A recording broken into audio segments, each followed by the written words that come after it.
जय हिंद दोस्तों, स्वागत है आपका आपके YouTube channel Uttarakhand all in one classes में। तो दोस्तों, आप जानते हैं उत्तराखंड जाना जाता है अपनी सांस्कृतिक विरासतों, परंपराओं और धरोहरों में। आप जानते हैं कि यूनेस्को के द्वारा हमारे उत्तराखंड में फूलों की घाटी हो, चाहे वो हमारा रम्माण नृत्य हो, उसको एक अमूर्त धरोहर में शामिल किया गया दोस्तों। और ऐसे ही जो हमारे पारंपरिक नृत्य हैं, पारंपरिक यात्राएं हैं, इन्हीं के अनुसार जैसे 12 वर्षों में आयोजित नंदा राजात यात्रा हो, कुंभ मेला हो दोस्तों, ठीक है, हिल यात्रा हो, ये सब दोस्तों उत्तराखंड को एक विशेष प्रकार का महत्व प्रदान करती हैं और इसकी सांस्कृतिक धरोहर और विरासत को दर्शाती है दोस्तों। तो इसी को देखते हुए आज हमारा टॉपिक है दोस्तों हिल यात्रा लोकोत्सव। देखिए, हिल यात्रा जो है वो उत्तराखंड की बात करें तो उत्तराखंड में मनाया जाता है और उत्तराखंड में मुख्यतः यह मनाया जाता है पिथौरागढ़ क्षेत्र में। इसके अलावा दोस्तों पिथौरागढ़ में किरजी महोत्सव भी मनाया जाता है, ठीक है। और हिल यात्रा की बात करेंगे हम आज। और हिल यात्रा में क्या विशेष है दोस्तों, क्यों यह यात्रा इतनी फेमस है, कौन कौन से इसमें पात्र होते हैं, मुखौटे लगाकर इसमें नृत्य किया जाता है, तो सभी चीज़ें देखेंगे दोस्तों। तो आप चैनल में नए हैं दोस्तों तो चैनल को सब्सक्राइब करना मत भूलिएगा, साथ ही में बेल आइकन को जरूर दबाएगा।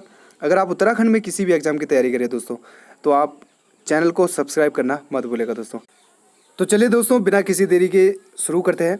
तो देखिए, सबसे पहले आप पिक्चर देख लीजिए। हिल यात्रा लोकोत्सव में ये पात्र बने हुए हैं, आप बीच में देख सकते हैं लखिया भूत।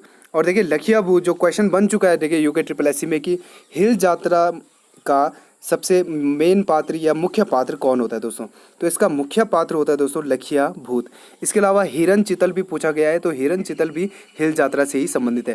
तो देखिए सबसे पहले इसका अर्थ जान लेते हैं। तो देखिए अर्थ देखिए, हिल यात्रा शब्द दो शब्दों से मिलकर बना है दोस्तों, हिल और यात्रा, ठीक है। हिल का अर्थ कुमाऊनी में होता है दोस्तों कीचड़, और यात्रा का अर्थ होता है यात्रा। इस प्रकार हिल यात्रा का जो शाब्दिक अर्थ हुआ दोस्तों वो हुआ कीचड़ में की जाने वाली यात्रा।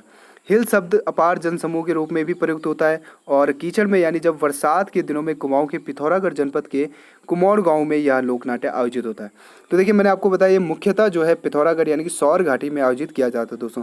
गाँव आपको अगर याद रख सकते हो तो याद रख लेना, कुमौर गाँव, ठीक है। लोक नाट्य यह आयोजित होता है और एक यात्रा के रूप में होता है दोस्तों, और विभिन्न पात्र इसमें हिस्सा लेते हैं, मैं आपको बताऊंगा भी, ठीक है। कुमाऊं के अतिरिक्त पहले सेरा, बजेटी ये गांव है दोस्तों, बजेटी आसपास के अन्य गाँव में भी इसका आयोजन होता है। तो देखिए आठों पर्व मनाया जाता है कुमाऊं में ही। तो आठों पर्व के दिनों में गौरा महेश्वर की विदाई के लिए दिन यह लोक नाट्य आयोजित किया जाता है। इसमें वर्षा काल की कृषि संबंधी दैनंदिन जो क्रियाकलाप होते हैं, जुताई, रोपाई, गुड़ाई आदि का विभिन्न पात्रों के माध्यम से अभिनय किया जाता है। तो देखिए मुख्यतः यह कृषि से संबंधित है दोस्तों, और जो कृषि के सभी नाटक होते हैं जैसे कि बैल से लेकर और हलिया से लेकर जो भी हल लगाते हैं, ठीक है। और सारी जो भी पात्र होते हैं एक किसान में खेती करने में, वो सभी इसमें पात्र के हिसाब से अभिनय किया जाता है। तो देखिए इसमें देखिए दोस्तों, इसमें पुतारियों, ठीक है, पुतारियों आपको याद रखना है, पौधे रोपने वाली स्त्रियां तथा भजन मंडली के सदस्यों को छोड़कर सभी पात्रों द्वारा मुखौटे धारण किया जाता है दोस्तों, ठीक है। मुखौटों के रूप में ही ये नृत्य किया जाता है, मुखौटे लगाकर। इसमें देखिए बैल और हिरन भी इसमें पात्र के रूप में अवतरित होते हैं। हिल यात्रा में देखिए अभिनय करने वाले प्रमुख पात्र आपको याद रखना है। सबसे पहला है घोड़िया चौकीदार, इसके बाद है झाड़ू वाला, जालिया, दही वाला, ग्वाला, हलवाहा, छोटे बैलों की जोड़ी, नेपाली बैलों की जोड़ी, बड़े बैलों की जोड़ी, पुतारियाँ, हिरन चितल, लखिया भूत, नाई, भालू और भजन मंडली। तो देखिए ये सभी पात्र अपने अपने क्रम में आते हुए अपने नाम और गुण के अनुरूप अभिनय करते हैं। देखिए सर्वप्रथम जो इसका स्टार्टिंग करता है वो करता है घोड़िया चौकीदार, ठीक है। घोड़े का मुखौटा पहनकर ये घोड़े का अभिनय करता हुआ नाट्य आरंभ की सूचना देता है। इसके बाद झाड़ू वाला झाड़ू बुआरा करता हुआ आगे बढ़ता है। जालिया जाल फेंकता हुआ मछली पकड़ने का अभिनय करता है। दही वाला लकड़ी के बर्तन में दही लेकर सबको बांटता है। ग्वाला जो है बैलों को चराता आगे बढ़ता है, और हलवाहा बैलों को जोतने का अभिनय करता है। तो देखिए एक अभिनय तरह का नृत्य होता है जिसमें कि सभी क्रियाकलापों को अभिनय के द्वारा दर्शाया जाता है दोस्तों, ठीक है। इसके बाद गलिया बैल की पूंछ पकड़कर उठाता है और नेपाली बिगड़ैल बैल को साधता है, ठीक है। काफ़ी इंटरेस्टिंग नाटक होता है ये। बैलों के मुखौटे पहने व्यक्तियों को के कंधे जो हैं वो रस्सी से बंधे होते हैं दोस्तों। उनके गले में घंटी बंधी रहती है। ये कूदते फांदते उछलते मुंह मारते हुए आगे बढ़ते हैं। कभी रस्सी तुड़ाकर भागने का अभिनय करते हैं। स्त्री वेशधारी जो पुरुष होते हैं पुतारियाँ यानी कि जो पौधे रोपण करते हैं, मिट्टी के ढेले तोड़ने, बच्चों को सुलाने, स्तनपान कराने, रोपाई का खेत तैयार करने, पौधे रोपने आदि का अभिनय करते हैं दोस्तों।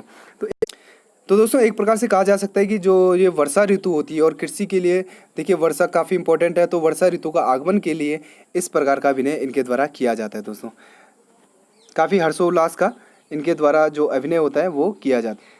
तो दोस्तों अब बात कर लेते हैं इसके जो मेन पात्र होता है लखिया भूत, ठीक है। तो लखिया भूत के आगमन की सब दर्शक उत्सुकता से प्रतीक्षा करते हैं दोस्तों। यह भयंकर मुखौटा पहना रहता है। मैंने बताया आपको कि हिल यात्रा का मेन जो पात्र है वो है लखिया भूत। तो इसका पूरा शरीर जो काला और बलिष्ठ होता है दोस्तों, इसकी पीठ पर त्रिशूल का निशान बना होता है। रस्सी से बंधे लखिया भूत को 8 आदमी अलग अलग दिशाओं से नियंत्रित करते हैं व आगे बढ़ते हैं। वह पूरे मैदान में घूम घूम कर लोगों को आशीर्वाद देता है। यह शिवगण साक्षात शिव का अवतार माना जाता है। तो आपसे पूछा जा सकता है ये किसका अवतार माना जाता है, तो ये शिव का अवतार माना जाता है। गौरा महेश्वर की विदाई के साथ यह लोक नाट्य समाप्त हो जाता है दोस्तों।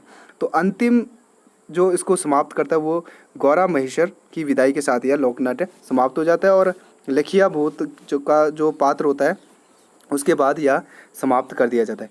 पृष्ठभूमि में नगाड़े दमामे बजते रहते हैं और नेपाल में यह लोक नाट्य इंद्र यात्रा के रूप में मनाया जाता है। तो काफ़ी इंपॉर्टेंट टॉपिक है और पॉइंट है कि नेपाल में हिल यात्रा लोक नाट्य को किस रूप में मनाया जाता है, तो इसका राइट आंसर हो जाएगा इंद्र यात्रा।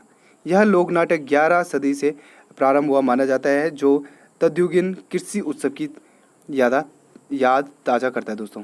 देखिए दोस्तों हिल यात्रा का रंगमंच एक खुला रंगमंच है, ठीक है, और कुमाऊं गांव का मैदान ही इसका मेन रंगमंच है। वेद सज्जा कुमाऊं के पुराने महल की कक्ष में की जाती है।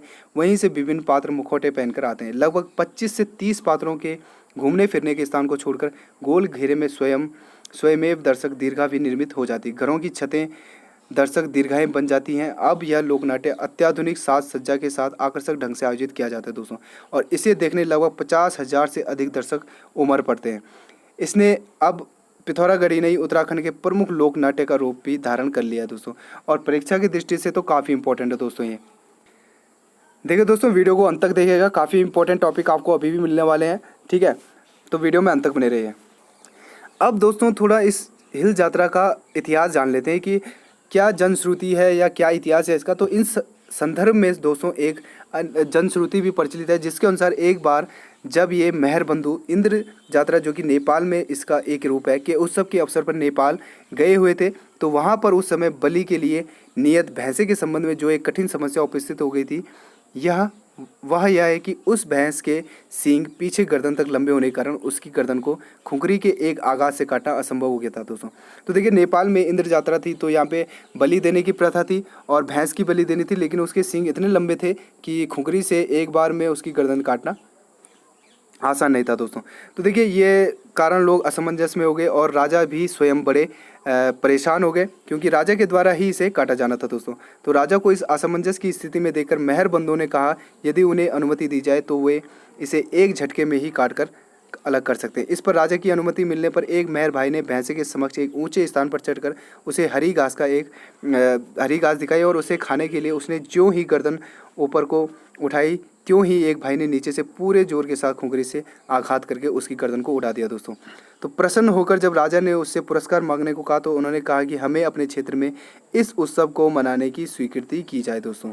तो देखिए नेपाल में जो इसी का रूप है इंद्र यात्रा, तो इसी के अवसर पर ये जनश्रुति है और लगता है कि नेपाल से ही ये यात्रा पिथौरागढ़ क्षेत्र में आई है, ठीक है दोस्तों। तो दोस्तों राजा ने खुश होकर उनके अनुरोध को स्वीकार किया और वे उन मुखौटों को लेकर कहाँ गए, कुमाऊं यानी कि पिथौरागढ़ में आ गए, और वहाँ पर आठवें पर्व के अगले दिन उन्होंने इस उत्सव को मनाया था दोस्तों। और तब से यहाँ तथा आसपास के क्षेत्रों में इस अवसर पर इसे मनाया जाता है तो दोस्तों ये थी हिल यात्रा की स्टोरी दोस्तों। तो आपको यह वीडियो कैसी लगी दोस्तों, तो वीडियो को लाइक करना मत भूलेगा। साथ में अगर आप उत्तराखंड के किसी भी एग्ज़ाम की तैयारी कर रहे हैं तो चैनल को सब्सक्राइब करना मत भूलेगा। आपको ऐसे ही इंपॉर्टेंट टॉपिक और जो क्वेश्चन आंसर की सीरीज़ है आपको मिलती रहेगी दोस्तों। प्लेलिस्ट में ज़रूर विजिट कीजिएगा। और हिंदी की सीरीज़ में आपको बता दूं कि हिंदी की सीरीज़ जल्द ही स्टार्ट होने वाली दोस्तों, ठीक है। आपको पता है कि UKSSC की जो सिलेबस है उसमें 20 नंबर की हिंदी आती है दोस्तों, ठीक है। तो 0 से पढ़ाएंगे दोस्तों, भाषा के इतिहास से लेकर जो गद्य पद्य के जो हिंदी साहित्य का विकास हुआ और हिंदी साहित्य तक पढ़ेंगे, तो व्याकरण से लेकर सारी चीज़ें हम इसमें डिस्कस करेंगे दोस्तों। तो चैनल को सब्सक्राइब करना मत भूलेगा। वीडियो अच्छी लगी तो वीडियो को लाइक करना मत भूलेगा। तो तो चलिए मिलते हैं नेक्स्ट टॉपिक में, तब तक के लिए बाय बाय, टेक केयर, जय हिंद, जय भारत, जय उत्तराखंड।